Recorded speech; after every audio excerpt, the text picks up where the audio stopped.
هەڵبژاردننی ئەندامانی دوم ڕۆژی کۆنگرەیەکێتی بە کۆتا هاتوو جیاواز لە ڕۆژی یەکەم کارەکانی ئەمڕۆی تەنها 5 کاتژمێری خایاند.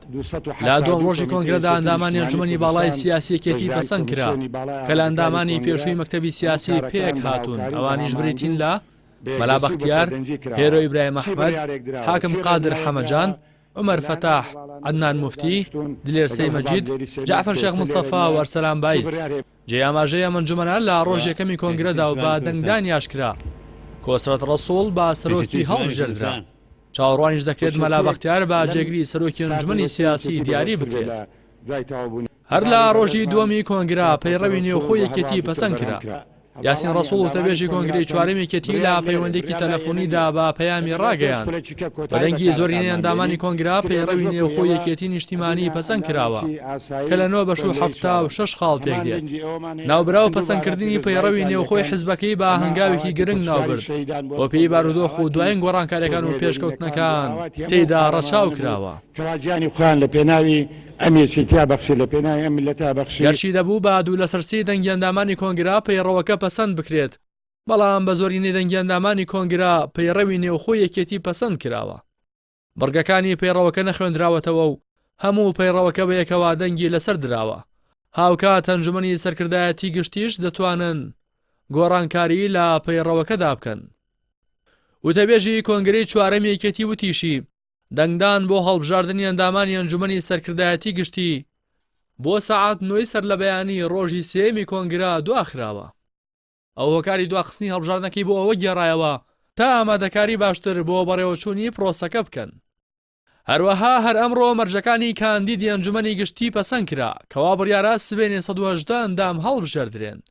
بۆ پێی ڕۆژ یەکەمی کۆنگرا هەرێکە لە بەرهەم ساڵح و ڕێواز فایق و قوبات تاڵەبانی با دەنگدان یاشکرا بۆ ئەنجومەنە 121 کەسێکە هەڵبژێردران.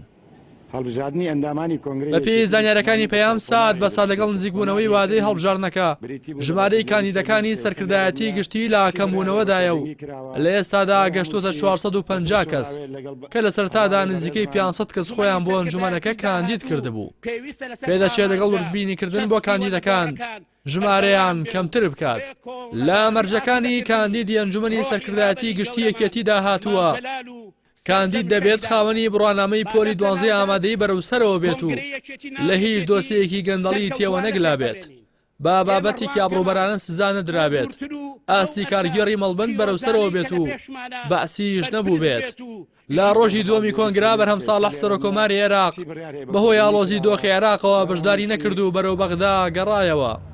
هەروەها مەحموود سەنگاوی کە لە ڕۆژ یەکەمی کۆنگرەدا بەشداری نەکرد لە دووەم ڕۆژدا بەشدار بوو و لەسەر مەڵبەندی گەرمیانیش بۆ ئەنجومەنی سەرکردایەتی گشتی کاندیدا.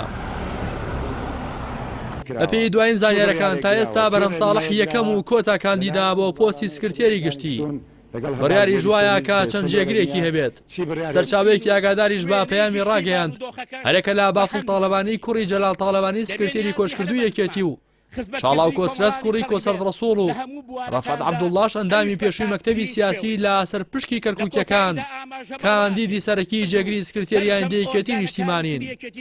بەڵام وەک باز دەکرێت بە چرکە و خولەک گۆڕانکاری لە هاوکێشەکانی یەکێتی ڕوودەدات و ئەگەری هەموو گۆڕانکاریە کلارادایە. ڕاستی حەمامین کەناڵی ئاسمانی پەیام سلێمانی.